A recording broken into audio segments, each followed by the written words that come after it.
Selamat malam, saudaraku. Shalom, saudaraku yang dikasihi Tuhan.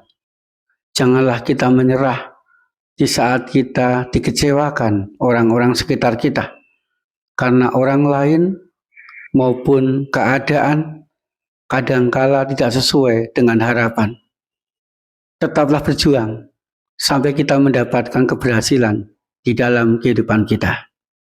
Saudaraku, malam hari ini mari kita sejenak membaca dan merenungkan firman Tuhan sebelum kita beristirahat di dalam lindungan tangan Tuhan. Tuhan, kuatkan langkah kehidupan kami. Teguhkanlah hati kami ya Tuhan, melalui firman Tuhan yang kami baca dan kami renungkan di dalam kami menjalani suka duka, bahagia cerita kehidupan kami. Amin. Saudaraku, malam hari ini kita akan membaca dan merenungkan firman Tuhan dari Mazmur pasal 124 ayat 8. Pertolongan kita dalam nama Tuhan yang menjadikan langit dan bumi. Saudaraku yang dikasihi Tuhan, pada waktu itu Daud mengalami penderitaan, mengalami terancam nyawanya, mengalami rasa kecewa yang luar biasa. Mengapa saudaraku Daud mengalami semua keadaan itu?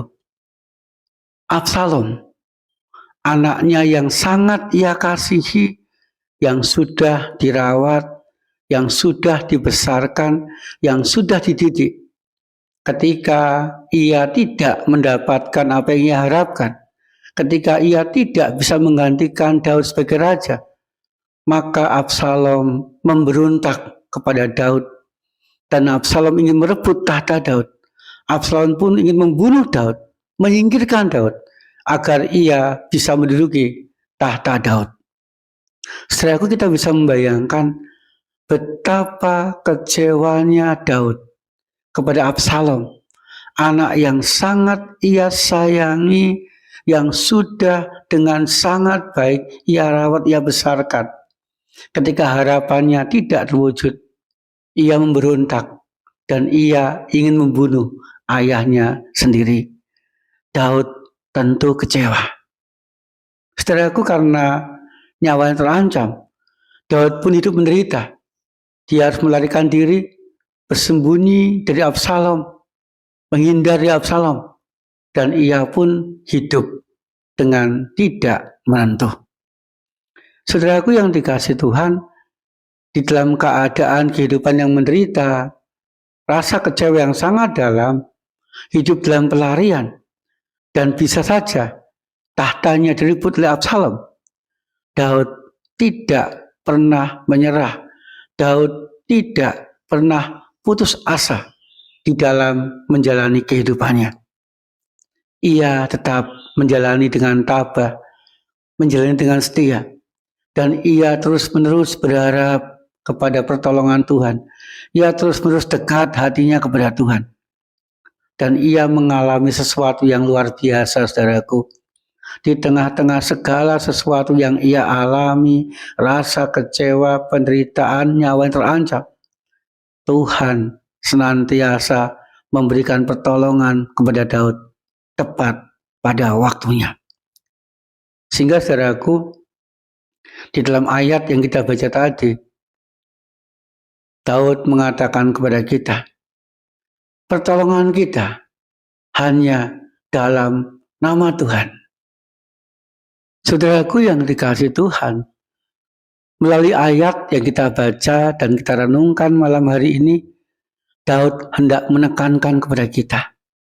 Yang pertama, saudaraku, hal yang wajar ketika orang-orang sekitar kita, termasuk anggota keluarga kita, mengecewakan kita. Sehingga wajar pula kita tidak mendapatkan pertolongan dari orang-orang sekitar kita. Kemudian yang kedua, saudaraku, penderitaan, pergumulan itu bisa dialami siapapun dan bisa terjadi dari orang-orang yang tidak pernah kita duga. Sehingga Daud menekankan, jangan pernah menyerah, jangan pernah putus asa, jangan pernah berhenti melangkah, tetapi teruslah melangkah dengan memberi yang terbaik. Yang ketiga, saudaraku, dari pengalaman kehidupan Daud menyimpulkan bahwa pertolongan di dalam hidupnya hanya datang dari Tuhan yang menjadikan langit dan bumi. Sehingga saudaraku, di dalam segala keadaan kehidupannya, Daud tetap dekat, Daud tetap mengandalkan, Daud tetap mencari Tuhan, dan ia pasti mendapatkan pertolongan Tuhan tepat pada waktunya. Saudaraku, di tengah-tengah segala pergumulan, di tengah-tengah segala permasalahan yang kita hadapi saat ini, di tengah-tengah penderitaan kita, mari kita senantiasa dekat, mengandalkan, dan meminta pertolongan Tuhan. Karena Tuhanlah satu-satunya yang mampu menolong kita. Dan ketika kita dekat, mengandalkan, dan berserah kepada Tuhan, pertolongan Tuhan akan nyata dan tepat pada waktunya. Kita alami, kita dapatkan di sepanjang kehidupan kita. Amin. Saudaraku, mari kita berdoa. Tuhan, mampukan kami, walaupun seringkali kami dikecewakan oleh keadaan dan orang-orang sekitar kami. Mampukan kami, tuntun kami, bimbing kami untuk terus melangkah dengan setia dan memberi yang terbaik.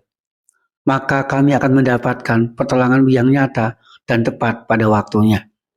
Malam ini ya Tuhan, kami berdoa biarlah Tuhan melingkupi, Tuhan menaungi kami sekeluarga dengan cinta kasih-Mu, agar kami tetap rukun, tetap bahagia, dan mampu mencukupi segala kebutuhan kehidupan kami.